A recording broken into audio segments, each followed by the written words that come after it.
This was in 1950, had to be 1953.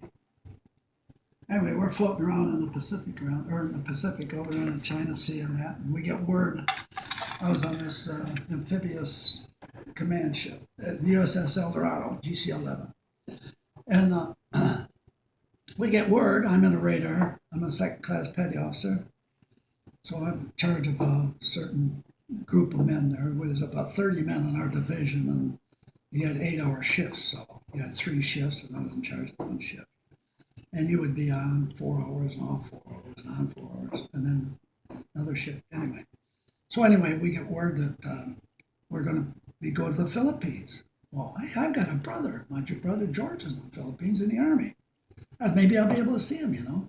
I said, you know what, I'll go down. I asked my officer, the officer, our radar officer, and he says, well, go down and put a chip in and see what they'll do. So, hey, we're floating toward the Philippines there. Well, we have in charge of we have to keep track of all the ships, all the aircraft and everything on the area. So we have actually a map and everything of right where we are in the ocean and everything else. We're pulling into Manila Bay there and right by Subic Bay. And this is where Corregidor was. Anyway, Subic Bay. So anyway, they approved it. I said, wow, I can get off the ship. Wow, that'd be great. Well, I didn't know I was going to be the only guy off the ship. So I get up and we pull in and we pull right up into this little wharf here. And hey, all it is jungle around on both sides, a little narrow channel like. And the ship pulls up and docks. They lower the gangplank.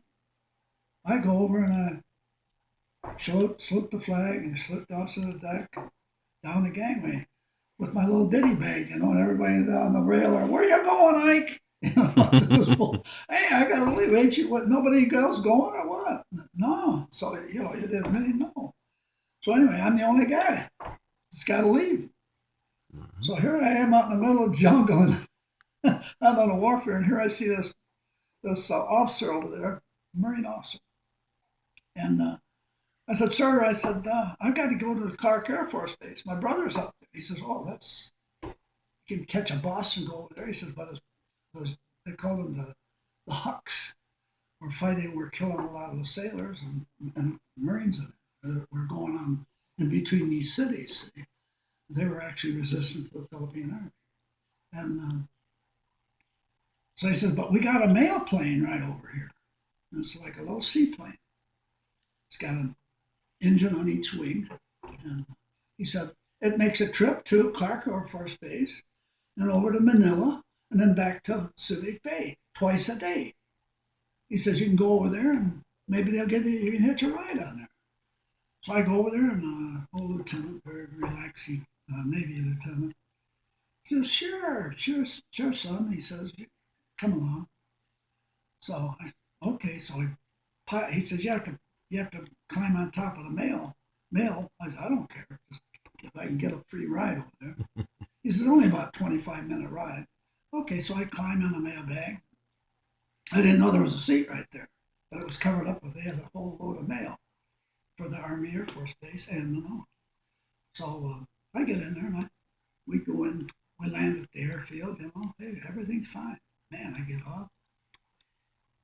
I get a Jeep ride into, I'm in the air base, so got a Jeep ride right up where he was.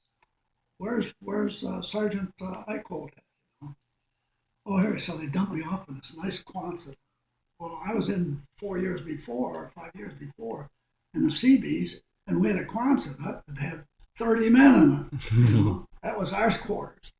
So I get up this Quonset hut here, and man, is this where I am? Yeah. So I walk up. Here's a little bed of grass here, some flowers, some shoes out there, all polished and that. I go up and knock on the door, no answer. They open the door. Hey, this little Filipino comes. He says, Sergeant George, oh, he's over at the pool. What do you mean the pool? He's over at the swimming pool. He's a diver. He's won a lot of medals and everything doing diving. I said, oh.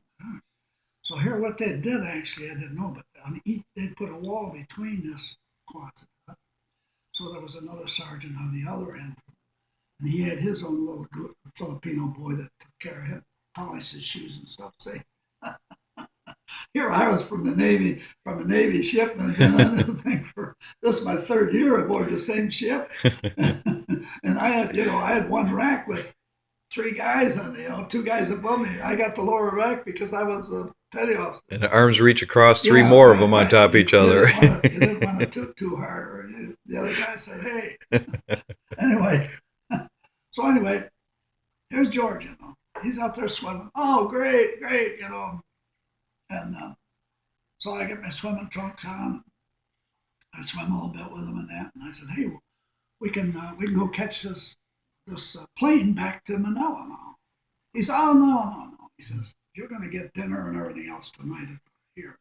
We'll go to the EM club, the sergeant's club here." He says, "And we'll have a few drinks and enjoy ourselves. You can stay right in my place, stay a little cot." So that's what happened in the morning. So in the morning, we get out to the airfield out here, and there's that mail plane. So we go out to the mail plane and we climb in. This one seat is there. So I tell George, I said, "George, you get to sit on the mail bags. I get the seat." Okay. Well, all it was a little hatch in the side of the fuselage. So we taxi out to the end of the airfield out there, and then we sit there, and we sit there, and we sit there for about 20 minutes. And I hollered to the lieutenant, the pilot. He says, "Well, we're waiting for some big shot, some ship that just pulled." It happened to be, I didn't know, but it was my admiral off my ship. So anyway, finally, here's the hatch opens, and here comes his admiral. He piles in, he's going to sit in the seat. "Oh, yes, sir, I'll climb on the mailbag." So Georgie and I are on the mailbags, and here's the admiral. And, "Oh, that's right, son. No, yes, sir." So anyway, we're flying in. We're going to land in the airfield in Manila. And I forget the name of the airfield. But where we left was Clark Air Force Base. But where they were down there, I don't know. Manila Base. So, dumb me, I'd actually served with side boys and that, knowing that they're going to have Marines out that door. So I'm thinking before they get ready to accept the admiral, I told him, I says, as soon as we get out that door, I told the admiral we'd get out first. He says, "Oh, that's right." So we pile out the door. And I said, "George, stay right with me. Here they're all out of attention." And we pile out that door, and I said, "Stay right with me, George." And we're running. And that Marine lieutenant was right on our ass, running after us. He finally gave up. We got around and I looked back. And he finally turned back. That was so funny. But anyway, that day we went in and went all through Manila. That last thing, seeing about 5 o'clock, I knew I had to get back to my ship, which had moved around from Subic Bay around over to Manila and was tied up at the pier there. So Georgie and I, we had a good time together.